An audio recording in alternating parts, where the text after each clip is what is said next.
I like what he does on the field. Painful last night of the regular disastrously bad. It made me stop and go. Power of Yesterday, while we were on the air, Roger Federer was defeated in straight sets at the Australian Open and the semifinals. Right. And as a consequence, for the first time in a really long time, I saw the story yesterday, and I forget exactly when the last time it was. Roger Federer does not currently hold any of the 4 Grand Slam titles because Nadal had won the previous 3. And I think it is possible that what we are seeing, if you watch the way Djokovic beat him yesterday, what we are seeing is it's now over. His period of time as being the best in the world is dominant. over. Oh, yes, it is. Now Nadal had probably already surpassed him, at least for the moment, as the best player in the world. But what is sometimes look, he could wind up coming back and winning the Wimbledon, and you'll say, Greeny, you're nuts, and I was totally wrong. But sometimes you have to look at a situation. We may look back at now and say that was it. That was the end of Federer's run. He's going to keep playing. Yeah. And hopefully we'll win a few more majors, but it is possible. We've seen the last of Roger Federer being the best in the world, and it just got me to thinking. It's not. If you live in our lifetime, we've had a chance to see the greatest of all time in a lot of different sports. Yeah. I think almost everyone would agree that Wayne Gretzky is the greatest hockey player of all time. Many people would say Michael Jordan is the greatest player of all time.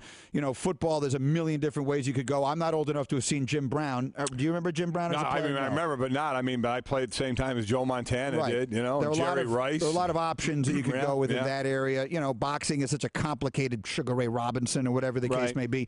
But you could ask yourself the question, did we see the greatest tennis player that ever lived in Roger Federer? And the answer we're going to get from most people in this audience is, you know what, I really don't care. Right. So let me spin it into this. Roger Federer, Rafael Nadal, Tiger Woods, Phil Mickelson. Of those 4 guys, who will win the most majors this year? This year? This year. In 2011, now the tennis guys have a disadvantage because one has already come and gone. So they have 3 to win, but they dominate at a level that golfers can't, even Tiger at his peak. So who will win? I'll ask you that question right now. Tiger, Phil, Nadal, Federer. Give me the number of majors each will win this year. Start with Federer. Will he win any? I'm going to say no. Nadal. I'm going to say 2. Tiger. 1. Phil. Maybe 1. I'll give him 1. I think Nadal. I agree. Purely guessing. No. What else are we doing? Yeah. We're like the weathermen. Yeah. All right. We're like I'm looking in the Doppler 3000. 65 and sunny. Bank on it. Here's exactly what's going to happen. Yeah. We're coming up next. Mike Greenberg in sports is going to tell you exactly how many majors Rafa Nadal is going to win in 2011. That's exactly the same thing. So I think Nadal. Because did you see this list? Now, I'm a little surprised by this. BloombergBusinessWeek.com released its Power 100 ranking of the most powerful athletes in sports. Powerful, I guess, is what's their definition of it, I guess? Thing. The rankings are based 50% on-field performance using a variety of industry statistics and 50% on off-field measurements such as endorsement deals, name awareness, appeal, influence, trustworthiness, and overall popularity. Okay. Number 1 on the list, I assume you've seen this. Yes. Okay, number 1 on the list is Peyton Manning. He is the number 1 most powerful athlete in America.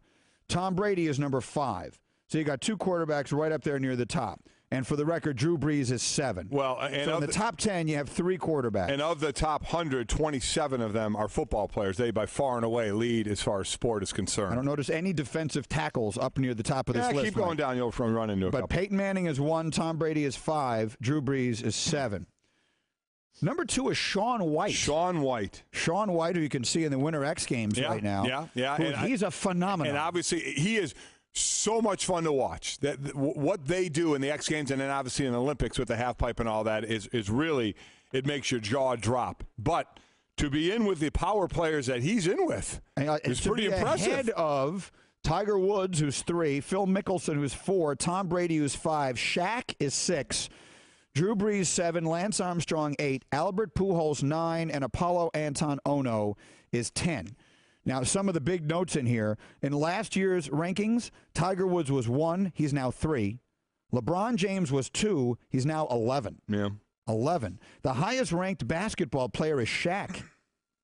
Shaq, whose best days are 7 years behind him. Now, again, it's not all on your play on the court. No, but to me, in its own way, especially for these guys, this is bigger because this is about how valuable their name is and everything else. Right. Kobe Bryant is down at 14. But anyway, I just thought that was interesting that you've got Federer, by the way. You've got the two golfers, 3 and 4. Tiger and Phil are 3 and 4 ahead of Tom Brady and Kobe Bryant and LeBron James and people like that. Federer, by the way, is 15. I only have the top 20 here. I'm not sure where Nadal is. I'm sure he's somewhere in the top 100. Anyway, it's just something no one, at least in the circle in which we deal with things here, is talking about that I think on some level they should. Have we seen the end of what some people will tell you is the greatest player of all time? Do you think he wins a major? You think he's done winning majors? I do. I think I do, too. I'm sorry to say it. It's not just Nadal beating him now. I hope I'm wrong, but if I had to guess, I would guess I think it's over. Catch Mike and Mike every weekday from 6 to 10 a.m. Eastern on ESPN Radio and on ESPN2.